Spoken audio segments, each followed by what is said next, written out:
오후에 본문 말씀 역대기상 21장 보죠. 역대기상 21장 11절에서 14절을 봅니다.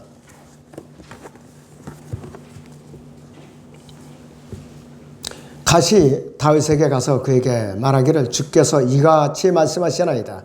3년간의 기근이든지 아니면 정 앞에서 칼에 쫓기든지 아니면 주의 칼 즉 전염병이 3일 동안 이 땅에 만연하여 주의 천사가 이스라엘 온 지경을 멸할 것인지 너는 택하라. 그러므로 이제 내가 나를 보내신 분께 무슨 말을 다시 전해야 할지 숙고하소서 하더라. 다윗이 가세에게 말하기를 내가 큰 곤경에 처해 있도다. 이제 나로 주의 손에 떨어지게 하라. 이는 주의 자비가 심히 크심이라. 나로 사람의 손에는 떨어지지 않게 하라 하니라. 주께서 이스라엘에게 전염병을 보내셨더니 이스라엘에서 7만 명이 죽었더라 그랬습니다. 7만 명이 죽었다 그랬어요. 자, 잠깐 제가 기도하고 전하죠. 자, 가장 무서운 칼이라고 제가 제목을 붙였어요. 가장 무서운 칼. 이 세상에는 수많은 종류의 칼이 있어요. 수많은 종류의 칼. 요리를 할 때 쓰는 칼도 뭐 수도 없이 많죠. 요리할 때 쓰는 칼도. 그런데 사람을 죽이는 데 쓰는 칼도 수없이 많이 있어요. 사형을 집행하는 망나니 칼을 비롯해서 근거리에서 사람을 죽이는 단칼과 큰 전쟁에서 사람을 죽이는 치거나 찔러 죽이는 아주 길이가 긴 칼을 비롯해서 온갖 종류의 칼이 있어요. 사형장에서 사형을 당하는 사형수들에게 망나니가 그냥 한꺼번에 안 죽여요. 극도로 공포심을 일으켜놔요. 칼에다 침을 툭툭 뱉어가면서 춤을 추죠. 그 앞에서. 그 공포심을 자꾸 유발시켜 놓는 거예요. 가장 공포스러운 그 순간에 내리쳐서 죽이는 거예요. 그래서 망나니 칼이 무섭다는 거예요. 자, 그런데 이 모든 칼의 공통점은 뭐냐? 눈에 보여요. 그리고 공통점이 뭐냐? 무서워요. 무섭다 이거지. 그런데 이러한 세상의 공포로 자하는 모든 종류의 칼보다도 비교조차 할 수 없는 것이 주의 칼이라고 그래요. 하나님의 칼이라 이거예요. 그래서 주의 칼에 휘둘러질 때마다 수많은 사람들이 죽는데 일일이 사람들을 칼로 찔리거나 도륙을 내서 죽이는 게 아니라 전염병으로도 죽이고 주의 입에서 나오는 입김에 의해서도 수많은 사람들이 몰살을 당하죠. 수많은 사람들이 몰살을 당한 게 있어요. 이 지금 역대기상 21장 11절 14절이 똑같은 내용이 사무엘하 24장 17절에서 10절에서 17절에도 이렇게 나오고 있어요. 사무엘하 24장 같이 보세요, 여러분들. 10절에서 17절을 보겠습니다. 자, 거기 보시면은 이렇게 기록을 하고 있습니다. 백성의 수를 센 후 다윗이 마음에 가책을 받은지라 그가 주께 말하기를 내가 이 일을 행함으로 크게 죄를 지었나이다.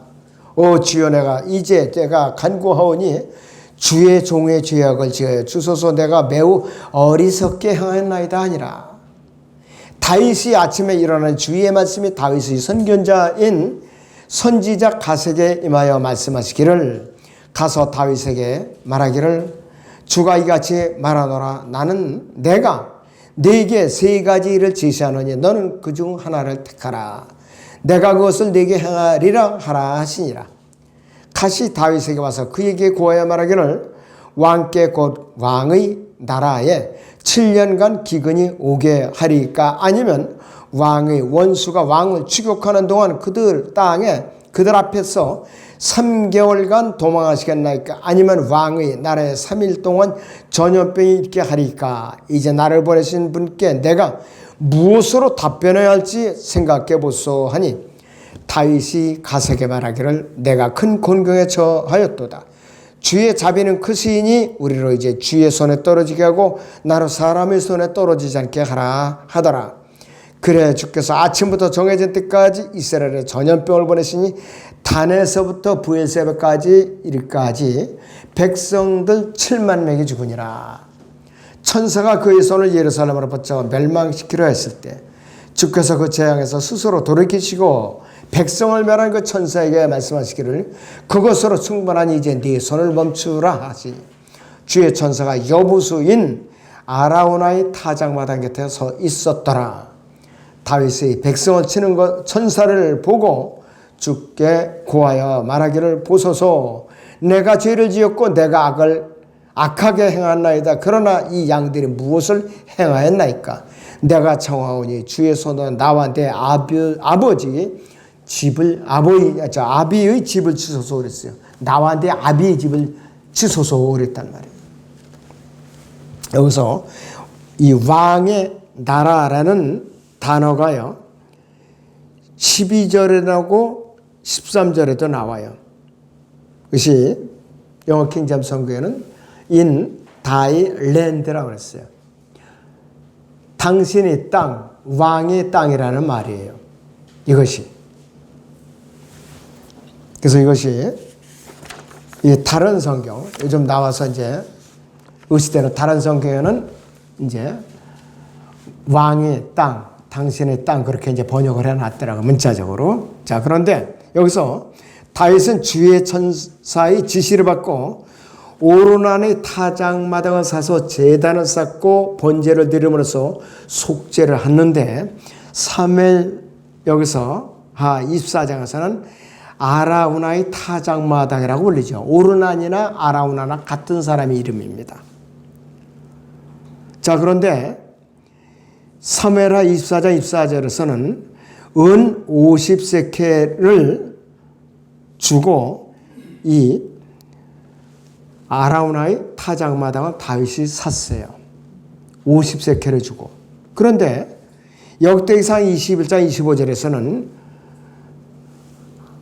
여기서 오르난의 타작마당이라면서 금 600세켈을 주고 또 이제 샀다고 그랬어요.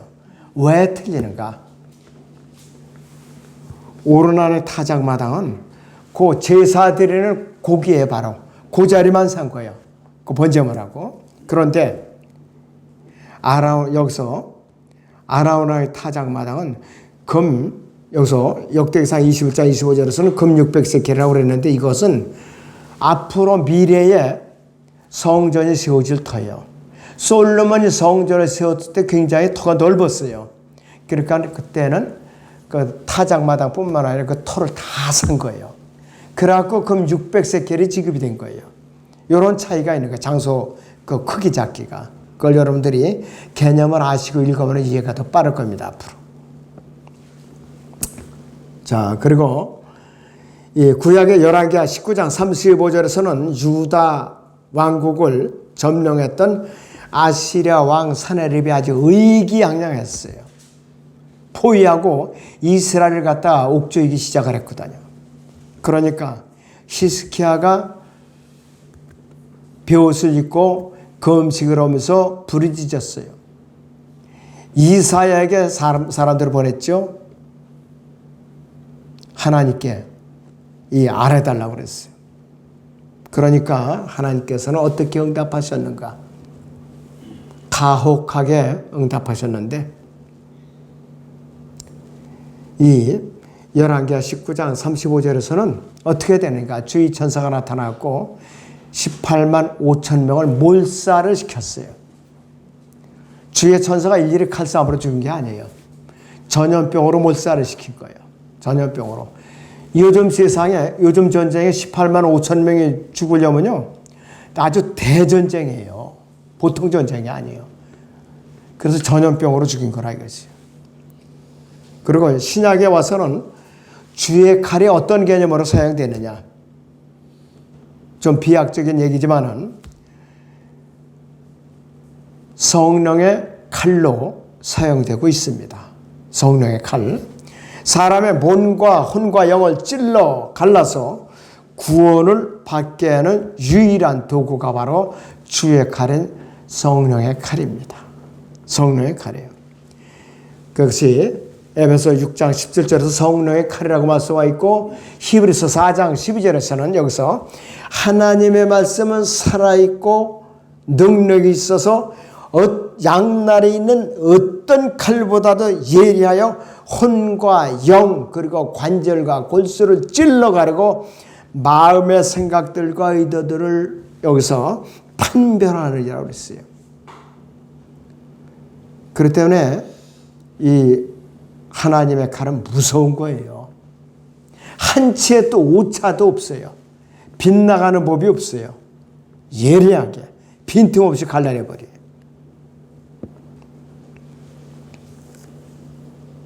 자, 그런데 신약에서도 아마겟돈 전쟁을 치르기 위해서 재림하시는 예수 그리스도께서는 그분의 입에서 나오는 예리한 칼이 나와서 이역의 군대를 전면시켜요. 그분의 입에서 나온 칼은 주의 칼이에요. 엄청나게 위력이 대단하죠. 이역 군대를 전쟁에서 죽이려면은 핵전쟁을 하면 수백 수천 발을 쏴도 이역을 동시에 죽일 수가 없어요. 주의 칼이기 때문에 가능한 것이요. 요한계시록 19장을 봅니다. 15절에서 21절을 보죠. 요한 19장의 15절에서 21절을 보겠습니다.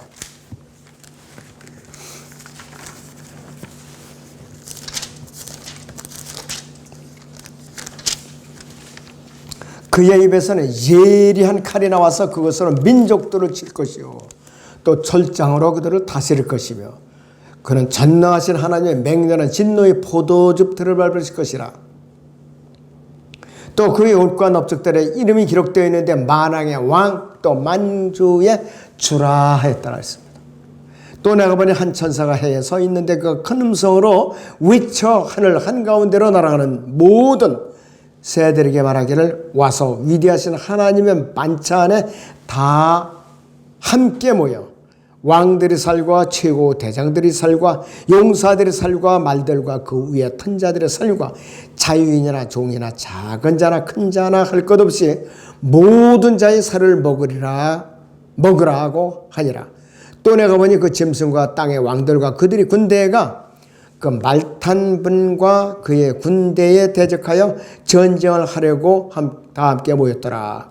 하늘 군대하고 전쟁을 하겠다고 대적을 해서 아마겟돈 골짜기로 몰려든 것입니다. 이것은. 그러나 그 짐승이 잡히고 짐승 앞에서 기적을 행하던 거짓 선지자도 그와 함께 잡혔으니 그는 짐승과 더불어 그 짐승의 표를 받은 자들과 그 형상을 경배한 자들을 속이던 자라. 이 둘이 유황으로 불타오르는 불못의 산채로 던져지더라. 그리고 그 남은 자들은 말 위에 앉으신 분의 칼, 즉 그의 입에서 나오는 칼로 살해되니 모든 새들이 그들이 살로 배를 채우더라. 여기서는 전염병이 아니고 초자연적인 입에서 나오는 주의 칼에서 동시에 순식간에 몰살을 당한 거예요. 그러니까 핵무기라도 불가능한 살류가 이것이. 하루 만에 순식간에 이렇게 죽인 거예요.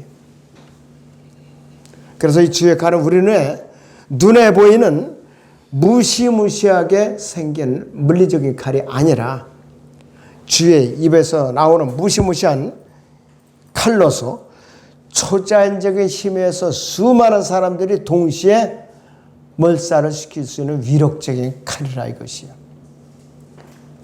그러니까 구약에서는 전염병으로 비유됐고 또 신약에서는 사람들의 몸은 영을 가르는 칼로서도 사용되고 있을 뿐만 아니라 아마겟돈 전쟁에서는 순식간에 그분의 입에서 나오는 그 입기운이라는 소리, 입기운 바로 입에서 나온 주의 그 칼에 의해서 2억의 군대가 몰살을 당한 사건.